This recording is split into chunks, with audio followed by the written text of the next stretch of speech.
There you go. So we clean the chicken poops from our chicken.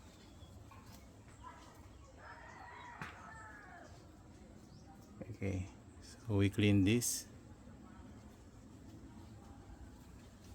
Already cleaned. There you are. Those are the chicken manure.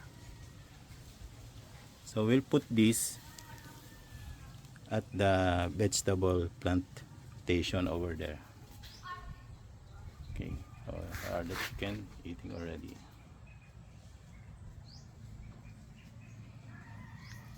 Okay, so we'll reuse this for fertilizer.